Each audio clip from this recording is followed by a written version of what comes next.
BJP দলৰ slogan আছিলে মেহেংগা হটায়েংগে, মূল্য বৃদ্ধি ৰোধ কৰিম। এইটোৱে আছিলে তেওঁলোকৰ দলৰ আটাইতকৈ ডাঙৰ শ্লোগান। সেই শ্লোগান এতিয়া তেওঁলোকে পাহৰি থাকিলে। তেওঁলোকে GST আনি ভাৰতবৰ্ষৰ সকলো বস্তুৰ দাম বঢ়াই দিলে, সকলো বস্তু দেই। আৰু প্ৰথম অৱস্থাত GSTৰ ওপৰত খাদ্যবস্তুৰ ওপৰত GST লগোৱা নাছিলে। সকলোৱে জানে যে টেক্স খাদ্যবস্তুৰ ওপৰত নালাগে। একদম অত্যাৱশ্যকীয় যিবিলাক সামগ্ৰী সেইবিলাকৰ ওপৰত টেক্স যিমানেই কম হ'ব সিমানেই জাতিটো বাচি থাকিব। সেইকাৰণে পেট্ৰল ডিজেলৰ ওপৰত আগতে আপোনালোকে জানে যে টেক্স নাছিলে, ছাবচিডি আছিলে, অইল পুল আছিলে, এইবিলাক ব্যৱস্থা আছিলে। এওঁলোকৰ দিনত কি কৰিলে, কোম্পেনীৰ ওপৰত বস্তুৰ উঠা নমা নিৰ্ভৰ কৰি পেলালে। আৰু সেইটোৱে নহয়, এক্সাইজ ডিউটি ইমান বঢ়াই দিলে যে পেট্ৰল ডিজেলৰ দাম বাঢ়ি যোৱাৰ কাৰণে সকলো বস্তুৰ মূল্য বৃদ্ধি হৈ গ'ল।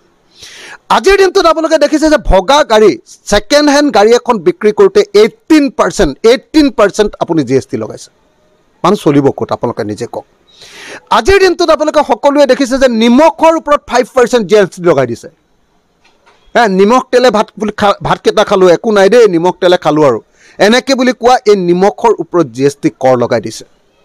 খাজনা আমি 5 টকা দি আছিলোঁ, সেই খাজনা এতিয়া মিনিমাম 100 টকাৰ পৰা এতিয়া আৰম্ভ হয়। খাজনা, মাটিৰ খাজনা।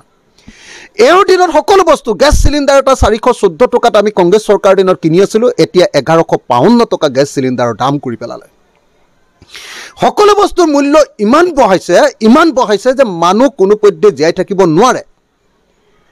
এফালেদি আমি দেখিছোঁ যে সকলোৱে ইনকাম টেক্স দিছোঁ, ইনকাম টেক্স, আমাৰ আয়ৰ ওপৰত টেক্স দিছোঁ।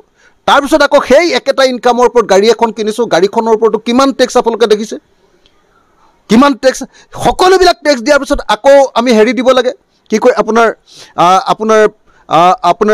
টোল টেক্স দিব লাগে। সকলোবিলাক টেক্স দিয়াৰ পাছত টোল টেক্স দিব লাগে। তাৰ ওপৰত আকৌ কি কৰিছে যে 4 লেনত যেতিয়া গাড়ীখন আহে 70 স্পীডতকৈ বেছি আহিলে আকৌ আপোনাৰ ওপৰত আকৌ 2000 টকা, 4000 টকাৰ ফাইন, 2000 টকা। এখন মানে এজন মানুহে, দুখীয়া মানুহে বেটেৰী ৰিক্সা, ইলেক্ট্ৰনিক ৰিক্সা এখন চলাই খাব নোৱাৰে। 15,000 টকা ফাইন, 12,000 টকা ফাইন। এখন ট্ৰেক্টৰ চলাই খাব নোৱাৰে। আপোনাৰ যেতিয়া হেৰিয়াৰ পৰা উঠিব লগে লগে গৈ MVI গৈ জাপ মাৰি পৰেগৈ। ট্ৰেক্টৰ এখন, খেতিয়কক মানে পথাৰৰ পৰা ট্ৰেক্টৰখন উঠি আহিলে তাৰ ওপৰত টেক্স। সাধাৰণ মানুহবিলাকে সৰু এখন বলেৰো পিকআপ ভান চলাই যেনে তেনে খাই আছে, তাৰ ওপৰত অত্যাচাৰ। কোনো মানুহ, ডেকা ল'ৰা এটাই মটৰচাইকেল এখন চলাইছে, তাৰ ওপৰত অত্যাচাৰ। এই চৰকাৰখনৰ কৰৰ বুজাই অসমৰ মানুহক একদম কোঙা কৰি দিছে। কঁকাল বেকা কৰি দিয়া বুলি কয় যে, কঁকাল বেকা কৰি দিছে। গতিকে এই চৰকাৰখনক আমি আৰু সহ্য কৰিব নোৱাৰোঁ।